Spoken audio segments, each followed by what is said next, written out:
students, have a very sweet morning to all of you. I hope you are well and safe at your home.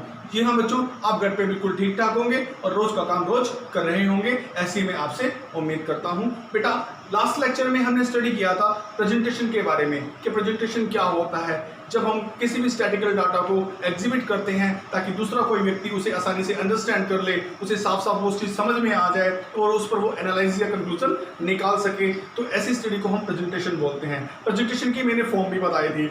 ये बताया था कि presentation 3 प्रकार का होता है।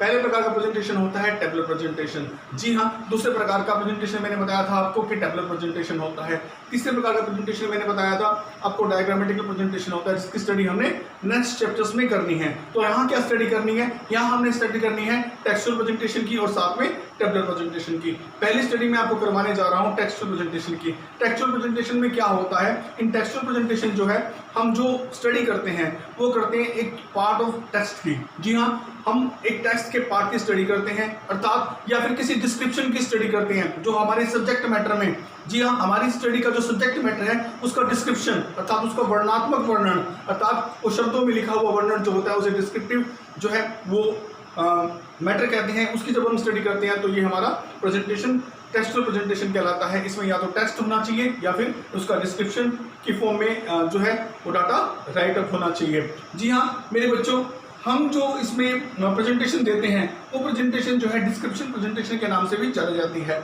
इसी का नाम डिस्क्रिप्शन प्रेजेंटेशन भी होता है। बेटा, यहाँ डाटा जो है एक टेक्स्ट की फॉर्म में होता है या फिर एक पैराग्राफ के रूप में लिखा हुआ होता है। जी हाँ, छोटा सा टेक्स्ट होता है जिसे हम राइट करते हैं और उसका मीनिंग जो है वो अंडरस्टैंड कर लेते हैं। और ये जो प्रेजेंटेशन का मेथड है ये मोस्ट कॉमनली यूज मेथड है। ज़्यादातर जो है टेक्स्ट के लिए इसी प्रकार की टेक्सचुअल प्रेजेंटेशन को ही हम लोग लेते हैं। ये तभी सुइटेबल है जब डाटा को हमने शॉर्ट क्वांटिटी में दूसरों को समझाना हो, जब डाटा छोटा हो और उसको हम कुछ शब्दों में साफ व्यक्त करके जो है वो लिखते हैं। जैसे कि हम मोबाइल में एक टेक्स्ट मैसेज करते हैं, ठीक है, और वो टेक्स्ट मैसेज दूसरा पढ़ने वाला उसको अच्छी तरह उसी तरह समझता है जिस तरह हमने उसको कम्युनिकेट किया है, तो वो हमारा टेक्सचुअल प्रेजेंटेशन कहलाएगा।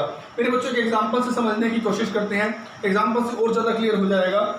एक नॉन गवर्नमेंट ऑर्गेनाइजेशन है। जी हाँ, एक नॉन गवर्नमेंट ऑर्गेनाइजेशन है जो इस बात का पता लगाना चाहता है कि पंजाब के अंदर जो है वो पिछले कुछ सालों में, ठीक है, पिछले कुछ सालों में पल्सेस का उत्पादन कैसा हुआ। एक मैसेज हमने लिखा स्टडी करने के बाद कि पल्स का उत्पादन जो है पिछले 10 सालों के अंदर 1991 और 2001 के अंदर जो 10 सालों में जो है पल्सेस का उत्पादन जो है वो 40% तक कम हो गया है, अर्थात हैज टेंडेड टू श्रिंक 40%।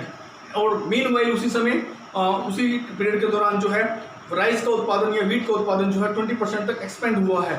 तो इस तरह का जब हम मैसेज लिख के दूसरों को देते हैं तो पढ़ने वाला समझ जाएगा कि यहाँ पर जो है पल्सेस का उत्पादन ऑलमोस्ट जितना हो रहा था इन 10 सालों में 40% श्रिंक हुआ, उसकी जगह पर उत्पादन किसका बढ़ा है? राइस का और व्हीट का। कितना? 20% इन दोनों का एक्सपेंड हो गया। इस तरह का जो मैसेज है वो हमें टाइम पीरियड भी साथ में देना होगा कि ड्यूरिंग द 10 ईयर हुआ।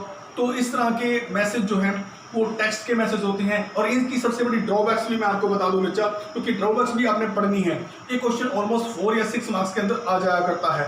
ड्रॉबैक्स जो है वो कमियां होती हैं कि इस मेथड की कमियां क्या हैं। अगर टेक्स्ट लंबा होगा, ठीक है, जैसे मैं आपको एग्जांपल देता हूँ, टेक्स्ट जितना लंबा होता है, जैसे हम इंग्लिश के अंदर जो हमें कम्प्रीहेंसिव पैसेज आते हैं वो काफ़ी लंबे होते हैं। एक रीडर को उसको बार बार उस हर लाइन को ध्यान से पढ़ना होता है, बार बार उसको गो थ्रू होना होता है जब तक कि वो उसका मीनिंग अंडरस्टैंड ना हो जाए। जब उसका मीनिंग अंडरस्टैंड हो जाता है, वो लाइन्स के वो मतलब समझ जाता है, तो जाकर वो जो है उसके आंसर जो है वो आसानी से दे देता है। यहाँ अगर टेक्स्ट लंबा होता है तो उस टेक्स्ट को बार बार स्टडी करना होता है या टिपिकल लैंग्वेज में लिखा हुआ होता है तो उसके अर्थ को ग्रहण करना होता है, जिसमें एक रीडर को जो है काफ़ी गो थ्रू होना पड़ता है। 1 2 3 इस तरह 2 3 4 बार जो उसे टेक्स्ट के गो थ्रू होना होता है, जिससे उसे प्रॉब्लम आ सकती है। टेक्स्ट जिस प्रकार उलझा रहेगा, जिस प्रकार कम्प्लेक्स नेचर का होगा, जितना लंबा होगा रीडर को उतनी परेशानी होती है। जितना छोटा हो, जितना साफ और क्लियर मैसेज उसमें लिखा हो, उतना ही ज़्यादा टेक्सचुअल प्रेजेंटेशन हमारी इफेक्टिव रहती है।